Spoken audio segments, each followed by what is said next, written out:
In this video, we will be discussing the standard operating procedures for running the packed bed column in the Unit Operations Laboratory at Lafayette College.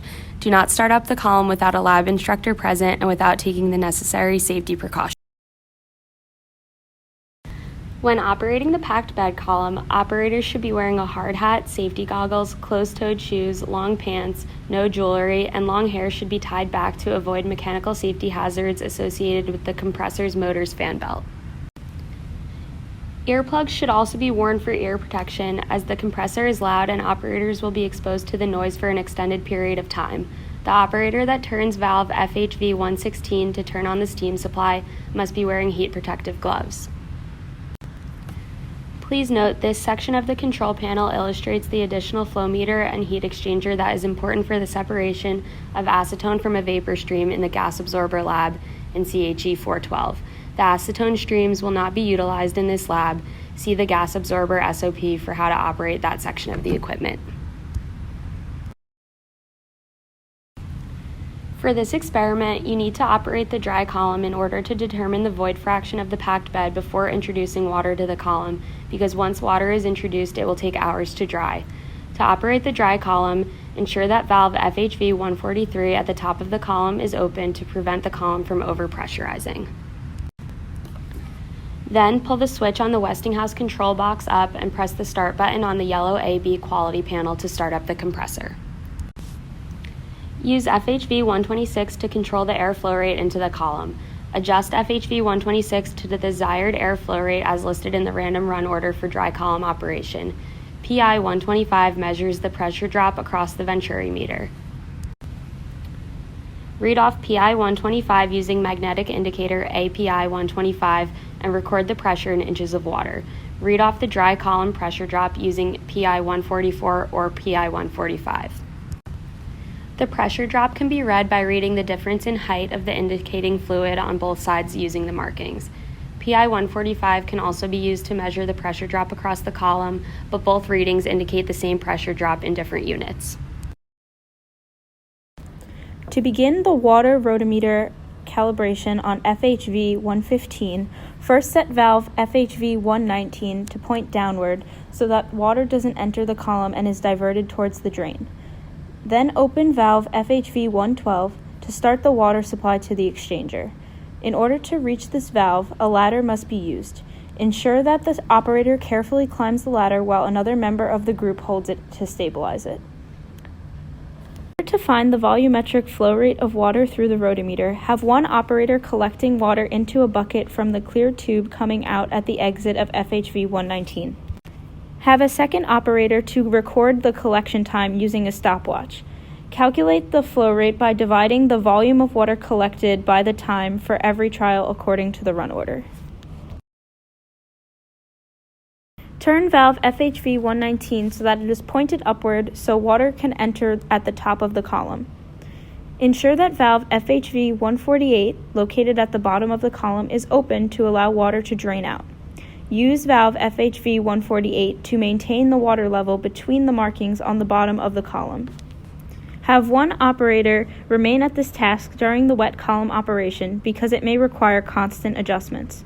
If the water level rises above the top arrow, open FHV 134 so that water does not fill the pipe connected to the bottom of the column and enter the heat exchanger, E130. No data should also be taken if the water level falls below the lower marking, since operability was compromised. Ensure that FHV 112, the water supply valve, is open, and then open FHV 114 to allow water to flow into the heat exchanger before opening the steam supply. Next, wearing insulated gloves, slowly open valve FHV 116. This should be done by turning the valve about 15 degrees every 10 seconds to allow for pressure that may have built up in the line to be released gradually. Partially open valve FHV 111 to supply steam to the heat exchanger. Manipulate valve FHV 114 using heat-proof gloves, since this stream is now heated, and FHV 113 simultaneously to achieve the desired water temperature displayed on TI 118. When opening FHV 111 to allow steam to enter the heat exchanger, it is recommended that it is not opened fully. This is because we want to limit the flow rate of steam into the exchanger. If this valve is opened too far, there will be large fluctuations in temperature while manipulating FHV 113 and FHV 114, making it difficult to achieve the desired temperature. Opening FHV 114 sends the hot stream into the heat exchanger, which will greatly increase the temperature of the water flowing through it, indicated by TI 118, with only a small turn of the valve. For this reason, it is preferable to adjust this valve first to within plus or minus 5 degrees of the desired temperature. After each small turn, wait to see the effect on the reading of TI 118 before readjusting. If this valve is opened too far, a greater portion of the water supply will pass through the heat exchanger than the bypass stream, causing the temperature to be above the desired. After getting to within 5 degrees of the desired temperature, adjust the cold water stream flow rate using FHV 113 to get to the desired temperature. This value must also be adjusted slowly, since this will reduce the flow rate of water through the heat exchanger by diverting more of the cold water to the bypass stream. Next, set the water flow rate to the desired value by manipulating FHV 115. This may change the temperature of the water slightly, but this can be corrected by manipulating FHV 113 very incrementally to return to the desired temperature. Closing FHV 113 will increase the temperature, while opening FHV 113 will decrease the temperature. Continue to monitor TI 118 to ensure that the water temperature does not exceed 80 degrees Celsius, which may lead to unsafe operating conditions. If the temperature is approaching 80 degrees Celsius, alert your lab instructor, and if it exceeds 80 degrees, initiate the emergency shutdown procedure displayed later in this video. Record the pressure drop across the column from PI 144.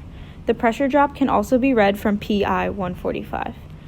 Continue the run order by varying the water flow rate, air flow rate, and water temperature, and record the pressure drop for each run. To determine the maximum flow rate of water to cause flooding conditions in the column, increase the air flow rate to a maximum value using FHV 126. Once the max pressure is reached, the water flow rate should be slowly increased from 0 using FHV 115. The operator should be watching the column for liquid holdup. Once that is observed, the water flow rate should be recorded.